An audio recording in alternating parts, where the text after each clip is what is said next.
За ингээд дараагийн тоглоом бага ангийн багш нартай манай 1-5 дугаар ангийн багш нар маань 2 дахь өдөр болгон хамт олон төлөвшүүлэх буюу ангиар нь хүүхдүүдэд тоглох хөгжилтэй тоглоомыг зааж өгч байна. За энэ тоглоомны нэр бол Дагны уралдаан. Дагны уралдаан.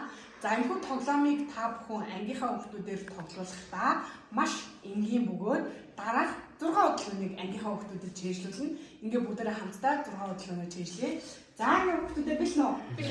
За бага ангийн дүү нартайгаа тоглох тоглоомыг бүгдээр зааж өгчхөөд за ингээд энэ тоглоомны Дагны уралдаан бөгөөд за яг бүх хүүхэд яг энэ одоо нэг ангийнхаа анги танхим дотор ингээд тоглох боломжтойс босох ямар нэгэн шаардлагагүй сууж байгаа тоглоом. За хөөхөн зүсний даанууд багш хамгийн ихний ээлжинд өөрөө 6 хөдөлгөөнөө чийжилчээд хүүхдүүдтэй зааж өгөөд тэгээд тоглоомоо удирдаад явуулна гэдгийг мартаж болохгүй. Ингээд 6 хөдөлгөөнөө эхлээд хэдүүлээ чийжлээ. За Дагны уралдаан эхэллээ гэх юм бол шинийг зөөлөн зохиолоо. Зөөлөн зохиолоо. За жижиг саад гэж хэлэх юм бол за том саад гэх юм бол за ингээд явжсэн чинь намаг таарлаа гэх юм бол гүүр гэж хэлэх юм бол хөдлөрөө дараа гүүр гэх тээ. За ингээд явж исэн чинь бид нарт хөгжөөнд дэмжиж гарч ирнэ. Хөгжөөнд дэмжих юм бол гэх тээ. За дахиад хөгжөөнд дэмжих.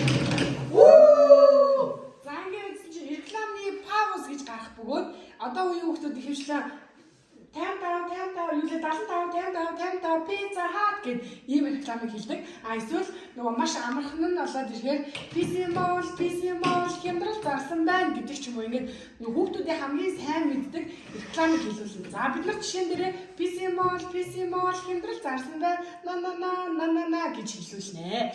За нэг чиглэлсэн үү? За эдгээр дахин нэг удаа давтаад үзье те эхнээс нэг зүйл заяа. Дагны уралдаан эхлэх явбал хараа гэн жижиг саад гэхэд том саад гэхэд намаг гэхэд гүүр гэхэд гэдэг. За гүүр гэхэд гэдэг хэлбэлээ. За тэгээд хэдүүлээ хөгжөөн дэмжигч юм бол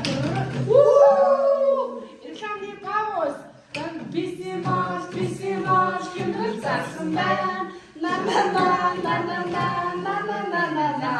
За ингээд болоо энэ тоглоомыг бүгдээрээ ангийнхаа 1-5 дугаар ангийн хүүхдүүдээр тоглох нэ. Ингээд нэг удаа тоглоод үзье. Нэг удаа за бүгдээ бил нөө. За ингээд зүсний даанууд одоо ингээд уралдаад бишэн болсон байна. Бүгдээрээ хамтдаа дааны уралдаанд эхлүүлээ. Эхэллээ. Ахад зүүн зохиороо. За ингээд нэг жижиг саад, хоёр том саад. За ингээд явж исэн чинь нэг жижиг саад, нэг намаг гарч ирлээ. За ингээд явж исэн чинь хөгжөө дэмжиж. За ингээд явж исэн чинь хоёр том саад, нэг жижиг саад, нэг намаг. За ингээд болоо ийм амхан тоглоом байна. Амжилт хүсье.